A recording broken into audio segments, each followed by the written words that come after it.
Hi, Jeremy Serrier here from CRE Invested. Welcome to Module 7. In Module 7, we're going to be shifting our strategy to an online tactical plan. In the last module, we talked about the top 3 offline tactics you can use. Now we're going to go online and talk about the top 3 that you can use on the internet. So here's where we're going to focus our attention.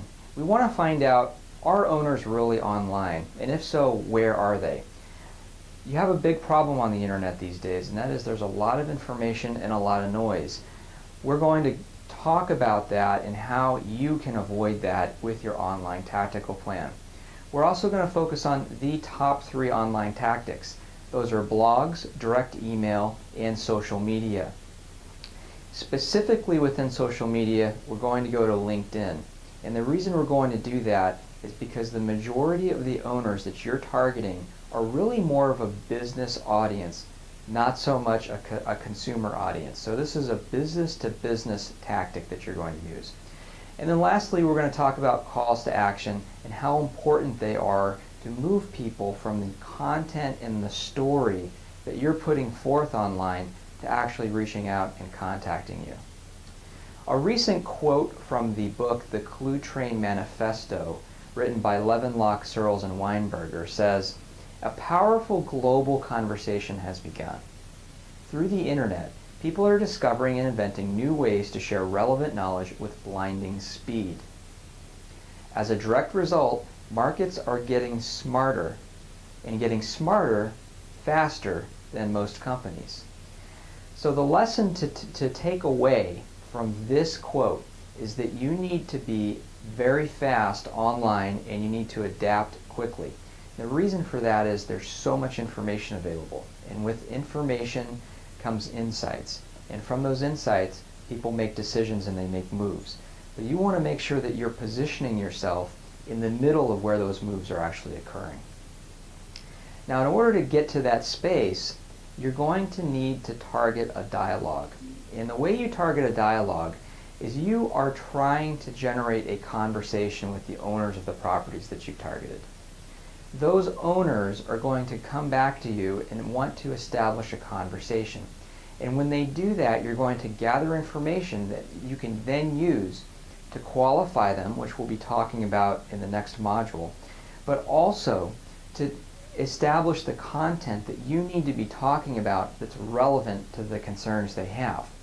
So going online, you're going to find that there are a lot of different options that you can use. You can go to Facebook, LinkedIn, do direct email, set up a website, blogs, Twitter, do free PDF reports, use Google AdWords, YouTube videos. The list goes on and on. But what you're going to find is that if you try to do all of those things, you're not going to do any of them very well. What we've done in this module is we have distilled the top 3 online tactics that you should use to get to the owners that you're trying to target. Those 3 are blogs, direct email, and social media. So just to give you an idea of how quickly these tactics can work, we put them in order of priority. Direct emails are going to generate leads for you the fastest, and the reason for that is they're the most direct and the most targeted. Social media will be second. Social media takes time, and the reason it does is because you're essentially building a relationship through the internet with your target audience, the owners of the properties that you're trying to acquire. That conversation or dialogue can take a little bit of time to begin, and when it does, it'll start to develop into leads for you. The third most priority tactic is blogging or content marketing. That's writing articles that really cater to what these owners are thinking about doing, and it positions you as the buyer or investor for their specific properties, the guy or girl who can come in and solve their problem. Now, Guy Kawasaki, who's written a lot of books on entrepreneurship and marketing, says that if you have more money than brains, you should focus on outbound marketing. If you have more brains than money, you should focus on inbound marketing.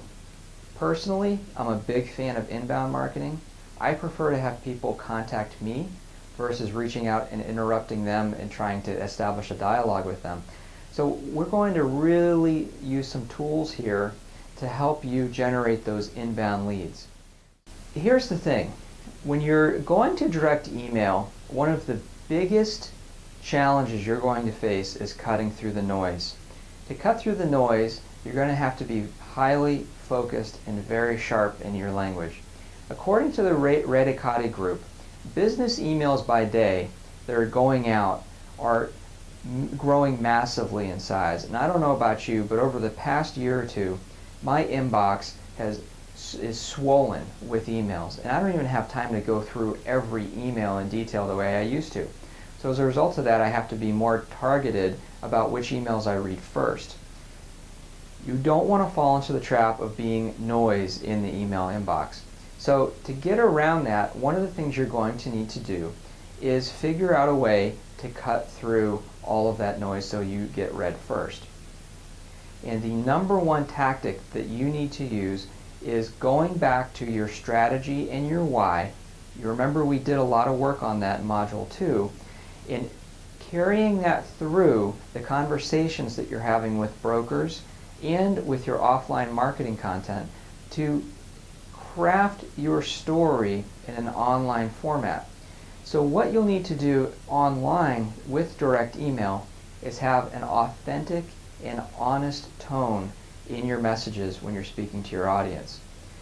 Those types of messages will cut through the noise because so many people are receiving hundreds of emails that are offering them things that they're not interested in. What they're really looking for is someone to come in and have a story that humanizes you and allows you to communicate with them in an authentic way. So some of the tools that are available to you today for direct email are companies like Property Blast, Property Line. If you're involved with the CCIM Institute as a candidate or a designee, you can go onto CCIM MailBridge. You can use Big Boys Blast, CREfirms.com. They're a subscription-based site that aggregates broker and owner email addresses. You can go in and subscribe to that and then use that information to reach out to brokers and owners. The Broker List is another site that you can use to contact brokers through direct email. And you can also build your own list by surveying your market. That will be the longest process, but it will also be the most effective in that when you're talking to owners and you're having conversations with them, get their email address and ask them if it's okay if you touch base with them from time to time via email. When you do that, you'll be able to go back to them and remind them of who you are and what you're trying to do in the market and the deals that you're looking for. It also gives you the opportunity to appeal to them for help and for referrals. Now, on direct email, the other thing that you need to be careful of is spam. What spam is sending bulk email messages indiscriminately. You don't want to do this. If you do that, you run the risk of being blacklisted and you're going to undermine your own credibility very quickly. So make sure that the emails that you are sending, they're either opted in by the owners or the audience that you're targeting, or those people have come to you and explicitly said that they are interested in receiving information from you, content, and the like. Pros and cons of direct email. The pros are that it's low cost, it's fast and builds presence, and you can generate a lot of inbound leads very quickly. It's also easy to measure. If you're using an autoresponder system or an email blast tool, you can find out how many what your open rate is and click-through rate is in your email messages, so you can see who's actually reading the messages you're sending. The downsides to direct email are that it's noisy. You run the risk of being thrown into the junk mailbox or spam by people who are receiving messages from you that really may not be honest and authentic for what they're concerned with. You're also going to find that not all owners are reading their email. They're not looking there for a solution, and if they don't see that you have enough of a story that they can connect with, they're not going to contact you. It's also time consuming. To contact these people and to get their email addresses, it can take time. So when you're in the market having conversations, collect cards, ask people if you can follow up with them via email, and you want to maintain that connection. And that can take a little bit of time to do that, but once you have that information, it's very powerful. And you can now go back to these folks on a regular basis and set up some kind of follow-up system. So if they're not interested in selling today, they will be in the future at some point. and you want to make sure that they're thinking of you when they are ready to do that. Moving into social media, I mentioned that we were going to talk primarily about LinkedIn because LinkedIn is a very powerful space for that business-to-business online tactic. And what you want to do is you want to go to LinkedIn first. So you go to LinkedIn, and what you want to do is first set up your account. You want to think of LinkedIn as a giant networking session. And if you haven't already joined, make sure you join it immediately. You can go in, you can set up a free account, and when you do that, you're going to create a profile. Now, if you go back to Module 2, you've already got a lot of the information from your strategy and why session to fill out your profile on LinkedIn. And that profile needs to tell your story. It needs to set your target and communicate it to the market. So here's what you need to make sure you include. Include your full name and your photo. If you don't put a photo in there, it's going to look less credible. People want to do business with people. So make sure you have a good picture, a professional quality photo of yourself for your profile. Next, you want to tie your headline to your target. All LinkedIn users have a headline phrase that they put in next to their profile. That headline is one of the first things that your target is going to read about you. And what you want that headline to say is what your focus is, what you're trying to accomplish. Then you want to add your investing background. That means your deal history or your work history, some kind of history there that tells a story about how you came to where you are with your commercial real estate investing target, as well as deals that you've completed. What that does is it's social proof and it builds credibility for what you're trying to accomplish. Then you want to ask for recommendations from past sellers, colleagues, people that you've done business with in the past. Ask them to put some commentary in your profile about you. Those recommendations will become powerful testimonials that will put owners of properties more at ease when it comes time to doing business with you. And you also want to reach out to target brokers and other professionals on LinkedIn. You can actually go in there and you can look up specific companies, you can look up geographies, you can look up people as individuals and find their LinkedIn profile. When they're on there, you can connect with them. And when you're connecting with them, you are finding out who they're connected with. And if you're seeing that there's an owner or someone that they have a relationship with that you've been trying to contact, you can see what their degree of separation is, and then you can go to that person and ask for an introduction or a referral. So after you've completed your profile, reach out to your target prospects directly through LinkedIn, and then get to know them and ask them for a meeting. This is a fantastic way to establish that dialogue that we've been talking about. That dialogue will lead to the information that you're trying to collect to see if they have a target deal for you. The other thing you can do on LinkedIn is generate more inbound traffic for yourself. And that traffic is going to come in from your profile and from your group activities. You want to drive traffic to your blog. You also want to capture email addresses as best you can by asking people to contact you. So use that blog and use it as a call to action opportunity for people to go in and look for information. There are 4 primary areas in LinkedIn that you can use to generate inbound leads: answers, groups, referrals, and paid ads. Now the first one, answers. In there, it's like a discussion board where you answer questions, and what you want to do there is target, target, target. You're looking for people who are asking questions about specific investing topics that you are interested in. Now those are the folks that may have the opportunity to introduce you to someone that they know is selling a deal that you want, or that person may in fact be the owner of the deal that you're looking for. What groups allow you to do are find interest-related organizations or associations or groups where discussions occur. Those discussions tend to center around industry-related topics. They focus around property-related topics, geographical focus, or a specific problem that someone may have in the commercial real estate space. So you can see here that the groups are already organizing around the 4 primary target areas that we have set in Module 2. Referrals, what that allows you to do is to target specific people based on relationships they have. So what you want to do is find connections to the owners of properties that you're trying to meet, and you want to ask for an introduction through a LinkedIn connection that you have. A great space for doing this is in the bank and asset management space. You want to get access to the professionals that work in those companies and those institutions, so you can establish a dialogue with them about properties they may own. And lastly, it's the paid ads section. The paid ads section allows you to target owners by industry or geography with direct paid ads.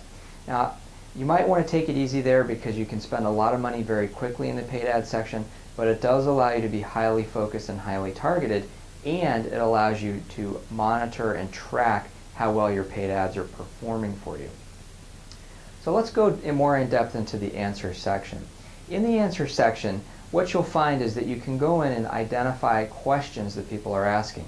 And when they put those questions up, all you need to do is fill out the answer to it and then post the response. Now when you post the response, you want to make sure that you are linking back to your core profile so that when people see that you have information that they're interested in, they can come to your profile and find you and contact you. In the group section, when you go in there, you'll find that there are many, many, many different types of groups. Be strategic about which ones you join. You don't want to join every single group, and you are going to be limited on how many you can be in. So make sure that you're joining groups where you see activity that's relevant to your specific target. So for example, if you're in Dallas, Texas, and you're interested in corporately owned real estate, you may go in and decide to focus on corporate real estate consultants or Dallas commercial investment real estate, and where you'll join those groups and then become active in the discussions there so that you can start to become a recognized investor in that space. On the referral side, what you'll see are that you'll have connections that take you through to second and third degree separation from the people that you're trying to reach.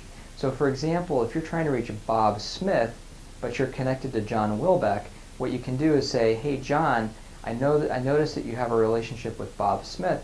Is this a relationship that you would feel comfortable introducing me into?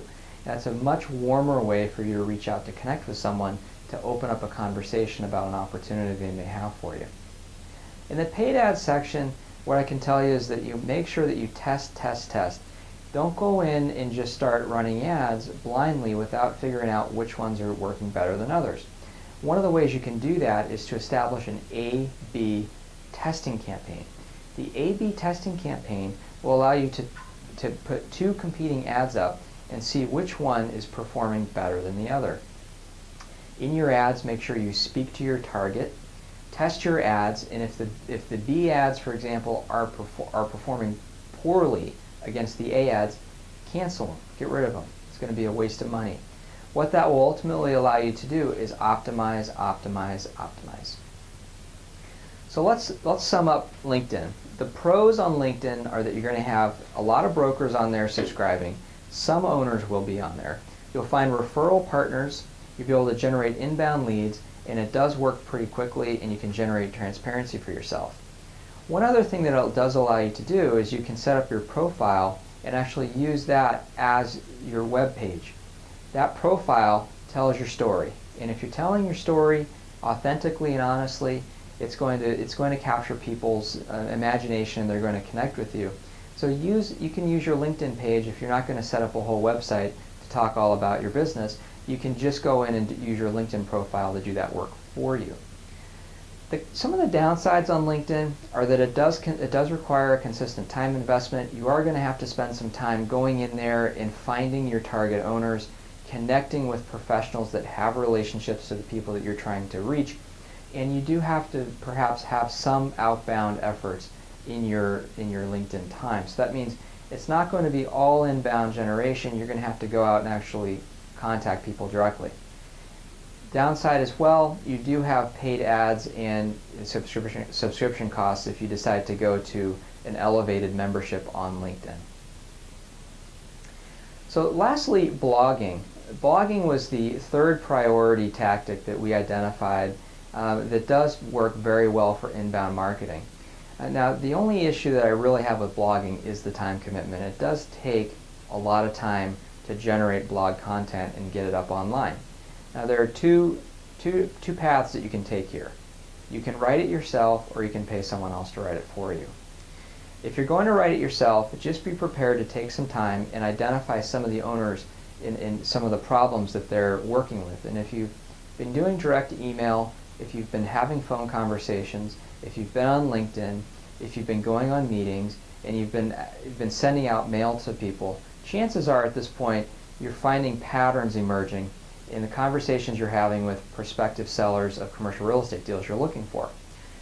Those topics are the ones that you want to carry into the blog space. So here's an example of one that we used. An owner asked us a question about selling his property and paying tax.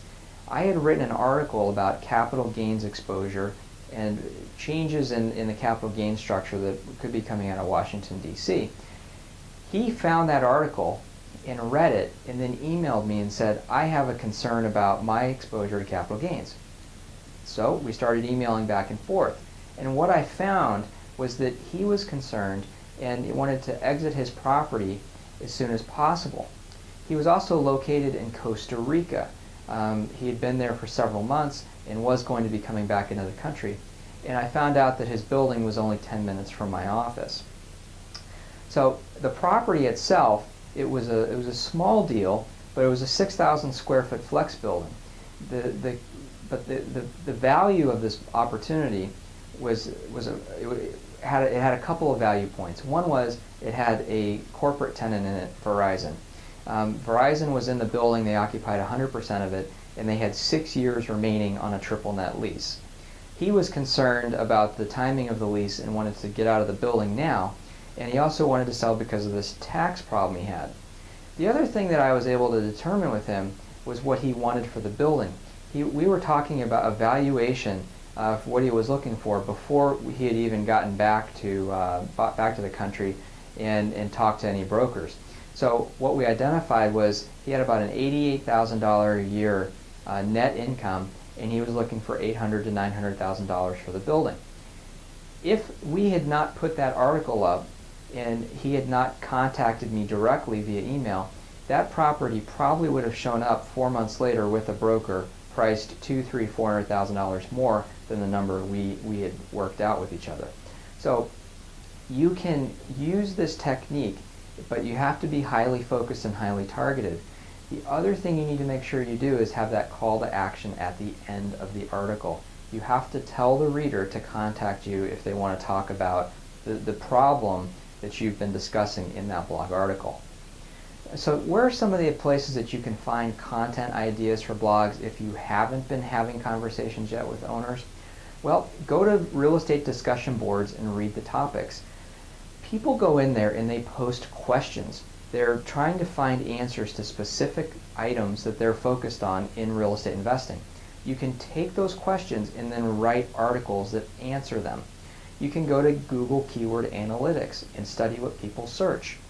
When you go in there, you can look up commercial real estate investing, and what you'll find are all kinds of variations of topics and questions that people are entering in to the search window in Google, and when they do that, Google tracks it, and you can then start to find out where topics of interest are and write articles that are relevant to those specific concerns people have. You can also track the questions owners ask you and blog the answers. Announce your deals and successes. You can just use your blog to do that. That's a great credibility booster when you talk about transactions that you've accomplished and deals that you've acquired. You can talk about hot topics from the CRE news circuit. So what you'll find out there are a lot of trends and topics that get published in press releases, or they get covered in, for example, the CoStar newsletter. You can take those topics and then sort of reinterpret them in your own way and then talk about them in your blog. Also talk about local news. You're going to find that if you're an investor in, say, Bristol, Tennessee, people in Bristol, Tennessee are concerned with Bristol, Tennessee commercial real estate news. I would venture to say that you're not going to have a lot of people writing about Bristol, Tennessee commercial real estate news. So when you do post a few articles there, you're going to populate very quickly online through organic search, and people who are searching for that information, they're going to find you. So those are a couple of ideas on the blogs. Again, it is time consuming, but once you have that information out online, it can sit out there, and it gives you the opportunity to passively generate inbound leads. So some of the pros on blogs: it is low cost. You can directly target your audience via content and geography. You can also generate inbound leads, and it positions you as a credible source. So for example, you might go out and say, I've written 75 articles on XYZ topics in commercial real estate investing. That gives you some credibility, so that when you're talking to an owner of a property, they see that you do have some expertise. The cons on blogging: it is time consuming. It is a commitment. It does take time to build momentum. It's a slow process. It is kind of passive, so you have to attract readers, and it is a repeated effort. You're going to need to go back in and focus on this 2 or 3 days a week, or at least once a week, and continue putting that information out and online.